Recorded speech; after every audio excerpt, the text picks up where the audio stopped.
Hello mga kalingap, welcome po sa aking YouTube channel. At ayan, may sasabihin ako kay Tatay Rizan. Tay, Bakit na naman daw yan?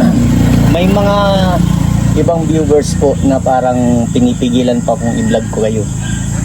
So, di ba? Bakit naman pipigilan ka nila? Yun nga yun yung sinasabi ko. Pero ako, alam niyo naman tatay, di ako mapipigilan kasi isa ako sa scouter. Pero pa kanya nagpaano simpleng bash na wala na daw ba akong ibang makontent. Tandaan nyo, ang grabe yung pagkaya ni Vincent Calyada. Taon nang nilipas. Tapos ngayon na binalikan ko lang sila Tatay Rizan. Bakit anong sinasabi sa iyo? Ano daw, bakit daw lagi ko yung binablog, nababas daw si Rachel. Tapos kung ano pa mga sinasabi. Di ba tay? Sa social media, normal na may basher na tayo. Oo. Saka pati di ka pa manapunta dito, talagang binabas mo na dito. Oo. Di ba? O ayan ano nyo. Pero tay, may karapatan ba akong mag-vlog sa inyo? Wala. Ay, sabi ko ba ganoon, kahit kailan, wala akong problema. At natandaan ko pa noon mga kalingap, sabi ni tatay noon ay kahit araw-arawin ko pa. Sa akin, sabi ko baga, sa akin, wala namang problema na mag-vlog ka. Kasi hindi ko man pinapangait yan. Parehas man lang tayo gustong mabuhay. Yes. Kung papangait ko, may madadala ko baga sa kamatayan. Yan. Buti pa si Tatay Rizan marunong maggunawa. Tapos yung ibang Siyempre naman, alam mo naman pag tayo, parehas lang tayong tao, gustong mabuhay. Gustong magkamero ng hanap buhay. Gustong meron matulungan. Kagaya mo, medyo bumaba daw yung views mo. Tapos tinulungan ako ni Tatay Rizan. Sa akin, walang problema na mag-vlog ka dito. At sa akin mga kalangga,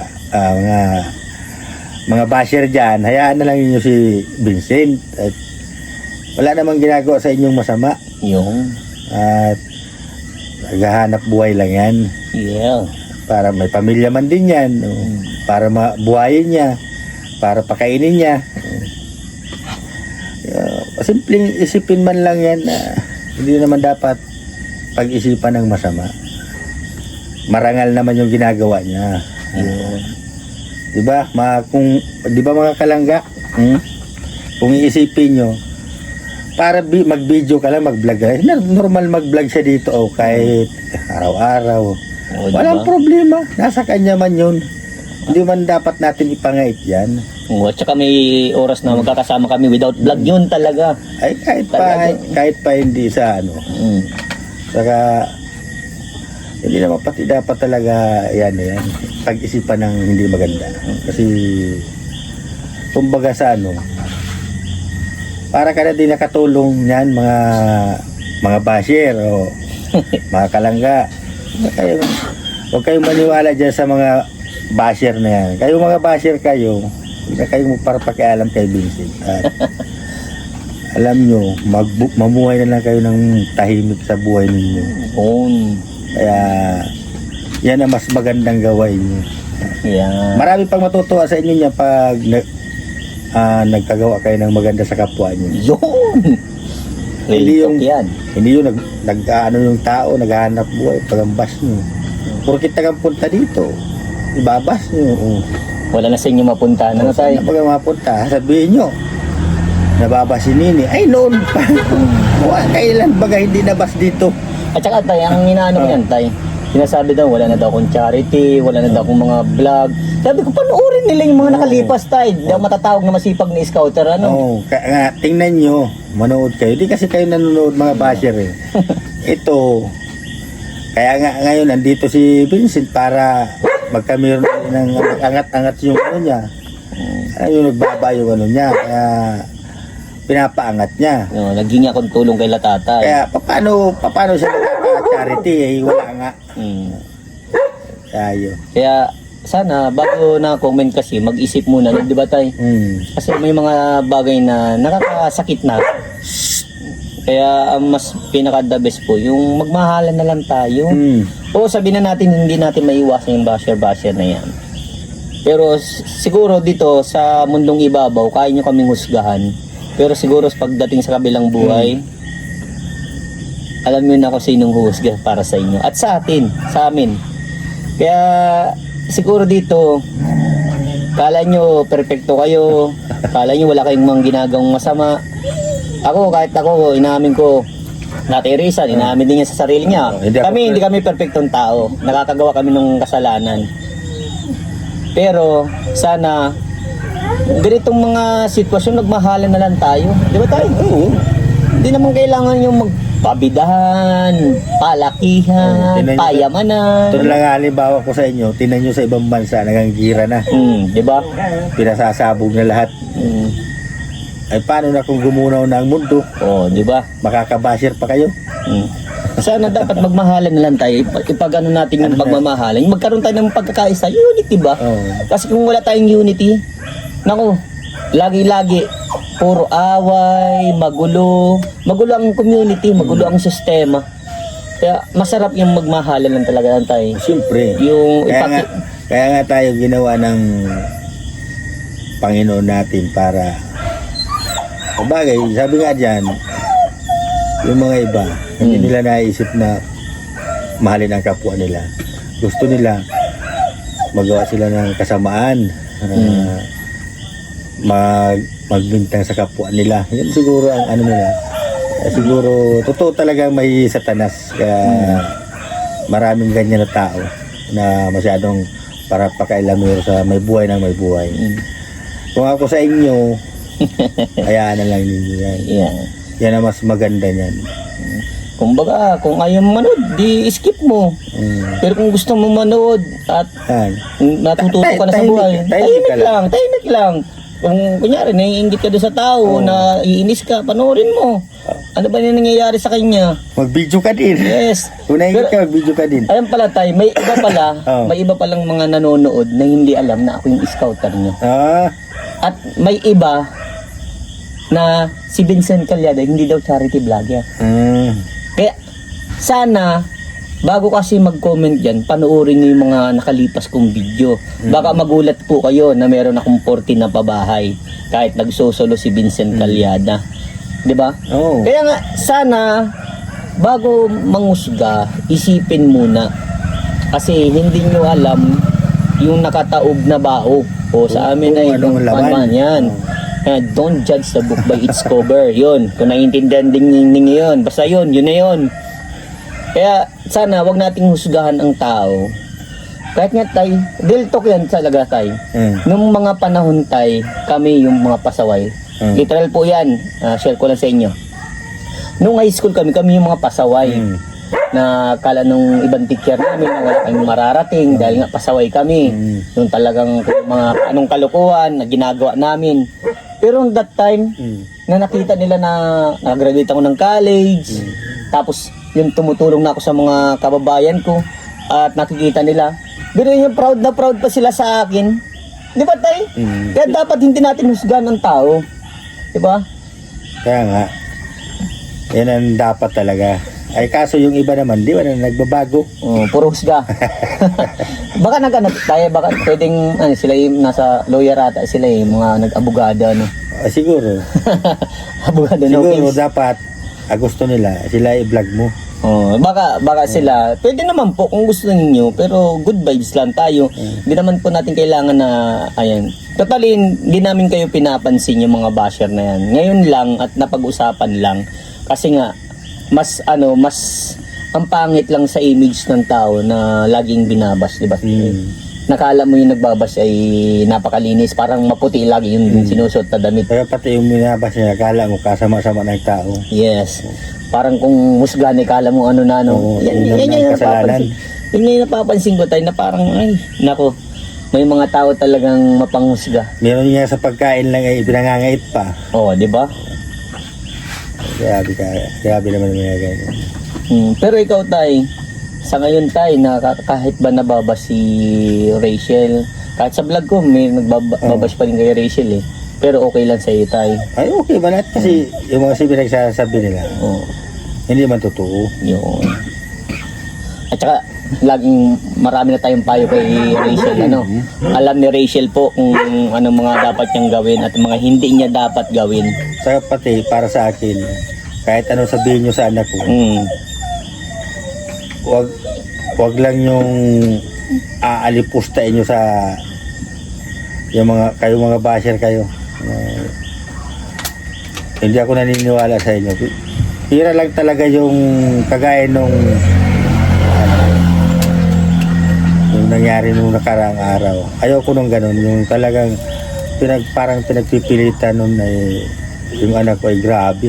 Grabe na ang ginawa. Na hindi man niya alam kung totoo ba yung dinadaldal niya. Kaya, doon talaga ako nagalit. Kaya, sa akin, pero okay man na yun sa akin, wala man ang problema yun, yung nakalipas na yun. Ayoko lang ng ganun, yung talagang pinaklaro talaga niyang sinini talaga. Pero ngayon, okay man na, wala man na sa akin problema yun. Yun. At least nailabas mo tayo yung sa loob mo. Ano? Kasi napuno ng salop.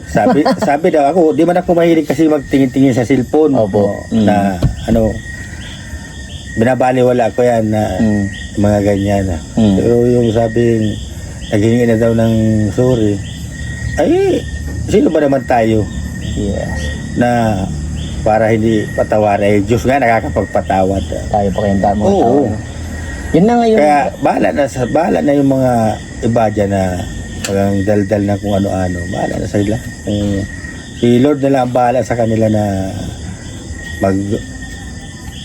sintensya sa kanila yan sa mga pambibintang nila sa kapwa din. At di lang kami, kayo din. Damay-damay na tayo.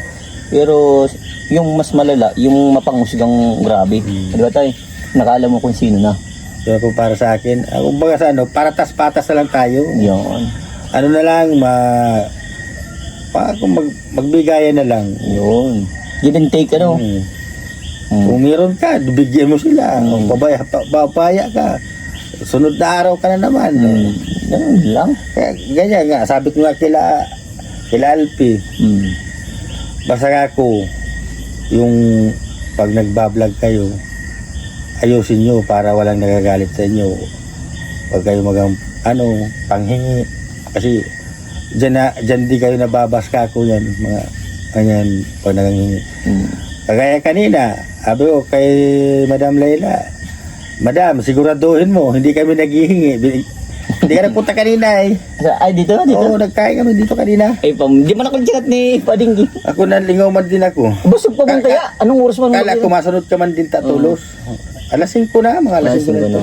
Sayang. Pero igwa pa dyan. Okay lang. Tapos, sabi ko nga, Madam, iklaro mo sa kanila na hindi kami nanghingi ha. Kaya, ako, diretsyan ako. Salamat po, Ma'am Layla. Ma'am Layla. Oo. Tama yun. Sinisigurado ko para wala silang masabi. Hindi sila maghinanakit. Baka sabihin, naghihingi kami, Madam. Sabi ko. Kaya, yun ang inaano ko. Bakit yung, kasi maghingi ka, masama. Wala ka rin papunta sa kanila. Kaya yun. Pero at this time, may tanong pala ako. Kalimutan na natin yung mga basher na yan. At by the way, salamat po dun sa nagpakain kay Ma'am Layla. So, ayan, Tatay Rizan.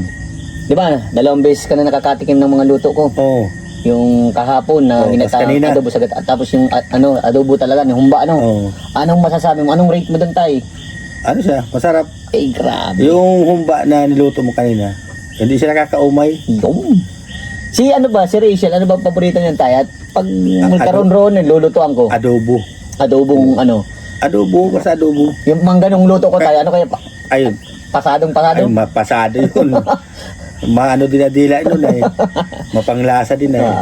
Ayos. Sige, Basta Tay. adobo ang paborito, saka yung sinigang ang paborito niya. Sinigang. Niluto mo na ba siya Oh, sinigang? kaya nga, si Rachel, nakatikim na sa niluto ko. Ang ingay mga kalangga ng aso. Te! Kikipag-away si Kim eh. Kikipag-away sa dog. So, ayan tayo, pangako ko tayo, kapag nagkaroon-roon, matik yan, mag-ano ako, magluluto ako para kay Rachel. Kahit nung ko na sa bahay ko lutuin, daling ko na lang dito, gaya yung dati, ano. Abay, patagal ka na hindi nakaluto dito. Oo, yan. Ilang taon na. Taon na talaga. Oo. Kaya din nila na siguro, kaya sobrang thank you pa din ako kala tatay kasi welcome na welcome ako. Matagal na talaga yung sinasabi niya sa akin. Sabi ko, baga, Alam niyo kasi yung ugali simula ko. pa noon, Mm. hindi ko yung pinapangait yung mga ganyang bagay na ano, kung gustong mabuhay ng isang tao, ayun lang ang tamang alam niya na mapapagkakitaan pa. Siyempre, alam nyo, binabas nyo dito, mapuntahan dito lagi. Oh.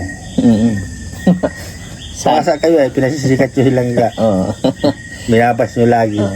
So, ayan, sobrang thank you tayo sa pagtanggol mo sa akin. At yun, sana mas maunawaan din nila, ano, na bakit si Vincent Calyada, nagbablog dito. Scouter po ako ni Rachel. Napapanood nyo po yun sa channel ko. Yan Meron po ang- dyan, ano, Kung naaalala nyo yung mga... may butas pang bubong. Yan. Oo, siya yan. Nakakaiyak yun, panoorin nyo. Kaya Kung paano kung nagsimula si natatandaan Rachel. nyo yan dyan, siya yan, si Vincent na nag-scout sa amin. Na sinabi ko sa inyo, tinanggihan ko pa yan. Yun, di ba? Ulit-ulit na ako yan, lagi ko sinasabi yan.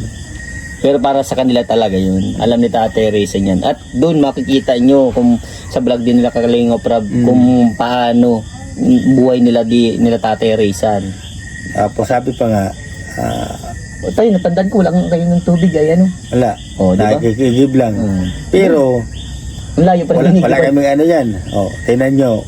Tingnan yung sa amin, nangyari sa amin nun. Oh. Yung wala kaming gripo, nagkikigib lang kami. Pag nabayad kami, hindi na kami pinapabayad. Layo pa nang iniigiban Kasi- yan. Oo, doon sa may labasan. Tapos sabi ko, bakit ako hindi nyo kayo pinapabayad no? Ay, babayad ba kayo inaanak? Wala. Sabi ko, kahit na nun, simple, nagbabayad ka man din dyan sa ano, kahit dos lang baga.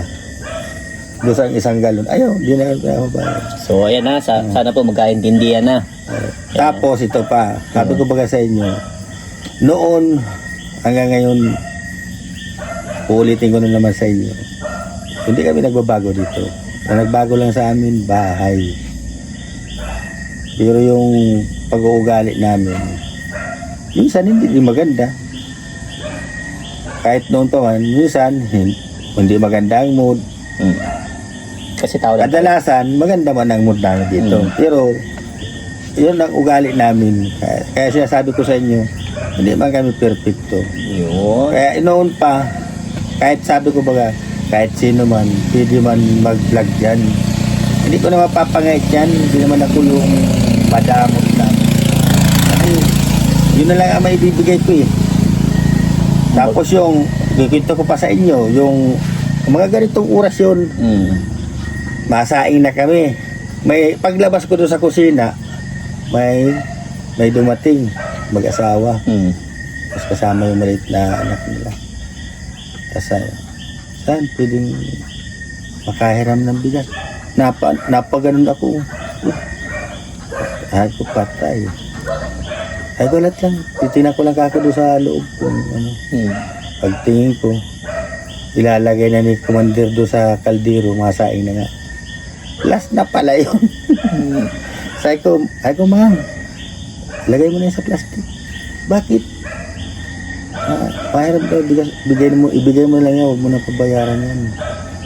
At kawawa Grabe, sila. ano? Nagabihan pati kako. Mm. Kung ano sasaingin natin, maralabas tayong mag-anak doon sa labasan. Mangungutang tayo. Kami nangutang. Grabe, ano? Kaya promise yan. Opo. Kahit mamatay pa ako ngayon. Totoo yan sinasabi ko. Grabe. Ikakain mo na lang, binigay mo pa. Oo. Kasi alam ko yung nagugutom ang pamilya. Mm. Kaya masarap sa pakiramdam yung nakabigay ka talaga ng kahit kaunti lang. Napasaya mo yung isang pamilya. Yeah. Na may makain sila. Tita bless. Yeah. Napakagaan at talagang hindi mo maintindihan sa sarili mo kung saan nanggagaling yung kaligayahan mong nadama dahil nakapagbigay ka ng pagkain sa kapwa mo. Kaya noon, naglabas na lang kaming mag-anak doon, ako ang nanghiram ng nangutang doon sa tindahan. Grabe. O pagka Sabado, binayaran ko. Kasi may trabaho ka man. Oo, nasa hardware ako noon. At yan. Tay, thank you so much. Grabe. Na sobrang ako. Totoo kasi grabe pinagtatanggal mo ako sa mga basher na ayan. O ayan na, naintindihan nyo na ha. So ayan, Tay. At yan, ano masasabi mo tayo sa mga sumusuporta sa iyo? Ayan ito. Mga kalangga, simula pa noon sa Kalingap at simula pa noon kay Vincent hanggang ngayon, sobra ako nagpapasalamat. Kahit hindi ko man araw-arawin magpasalamat sa inyo, na andito kayo sa puso namin mag-ama at sa mga kapatid ko. At dahil sa amin, marami nang natulungan. Kung sino-sino pa, marami na talaga. At nakapabahay na si Nini ng 2. At yun, at sobra ko talaga nagpapasalamat sa inyo.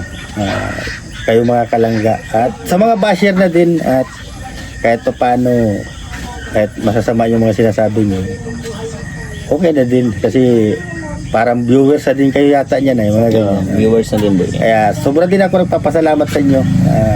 Sana magbago na kayo. Huwag na kayo magparapakialam ng iba. Mamuhay na lang tayo ng tahimik. Yun. Thank you, Tay. And God bless Support everyone. natin mga kalangga si Vincent Calyada. Yun. Salamat po. And God bless everyone. Bye-bye.